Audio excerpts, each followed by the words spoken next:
మీరు ఏమన్నారో తెలుసా? ఏమన్నాను? నమస్కారం సార్, ఎలా ఉంది? ఇప్పుడు నా ప్రాణాలు కాపాడినందుకు నీకు థ్యాంక్స్ చెప్పాలా? ఇప్పుడు నన్ను హాస్పిటల్కి తీసుకొచ్చి కాపాడినందుకు మీకు థ్యాంక్స్ చెప్పాలని విడ్డూరంగా మాట్లాడారు. గుర్తుందా? దొరికిపోయాను. అది అది నువ్వు చెప్తుంటే కొంచెం కొంచెం నాకు గుర్తుకొచ్చేస్తుంది రాడమ్మా, గుర్తుకొచ్చేస్తుంది. అవునా? అవును. సరే, రెండో ప్రశ్న అడుగుతాను. ఒక కేసు మీద పోలీసులతో నన్ను అరెస్ట్ చేయించి స్టేషన్లో నా దగ్గరకొచ్చి ఒక పేపర్ నా చేతిలో పెట్టారు. ఆ పేపర్లో ఏం రాశారో చెప్పండి. ఏం రాశాను రాడమ్మా? అది మీరే చెప్పాలి.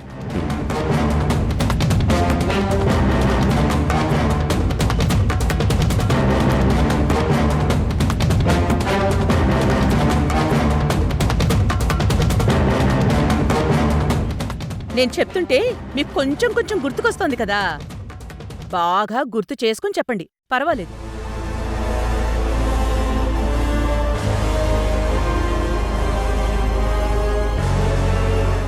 అది ఇంకేం రాసుంటానమ్మా? నువ్వు చాలా గొప్పదానివి, మంచిదానివి, నువ్వు ఏ తప్పు చేసుండవు, నేను నిన్ను విడిపిస్తాను అని రాసుంటాను, అంతే కదా? కాదు,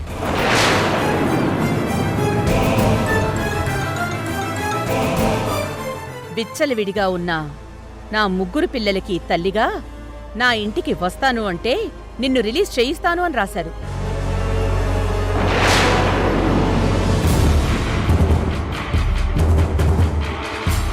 ఇప్పుడు మీకు గుర్తొచ్చే ఉంటుందే. అవును అవును. సరే, అయితే చివరిగా 3వ ప్రశ్న అడుగుతాను. కనీసం దీనికైనా సరిగ్గా సమాధానం చెప్పండి. మీకు గతం గుర్తుకొచ్చిందని నేను నమ్ముతాను. అడుగురానమ్మా. కృష్ణ ప్రేమ పేరుతో ప్రియని మోసం చేస్తే నేను ప్రియని తీసుకుని మీ ఇంటికొచ్చి మిమ్మల్ని కలిసి జరిగింది చెప్పి ప్రియని మీ ఇంటి కోడల్ని చేసుకోమని అడిగాను.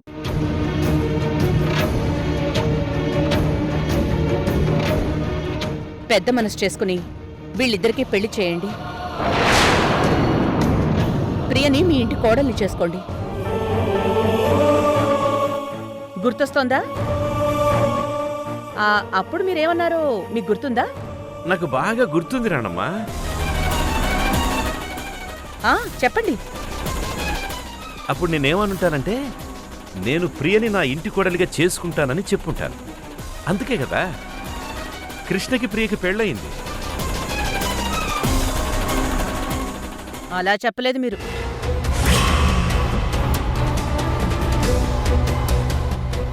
మరెలా చెప్పాను? ఇంత పెద్ద ఆస్తిపరుణ్ణైనా నా ఇంటికి ఒక ఆటో అమ్మాయిని తీసుకొచ్చి నా కొడుకుతో పెళ్లి చేయమని అడుగుతుంది అంటే నేనెందుకు ఒప్పుకుంటాను అన్నారు.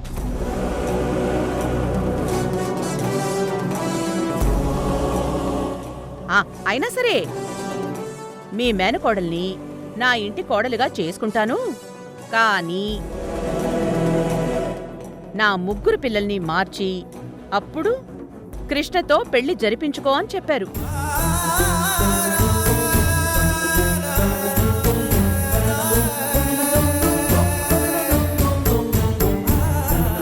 అలా చెప్పానా? సరే, ఓకే. రిజిస్ట్రార్ గారు, లాయర్ గారు, 1000కి 1000% చెప్తున్నాను. ధర్మతేజ గారికి గతం గుర్తుకు రాలేదు.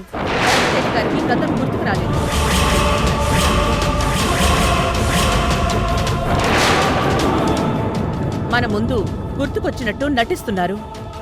కావాలంటే డాక్టర్ని పిలిపించి చెకప్ చేయించండి.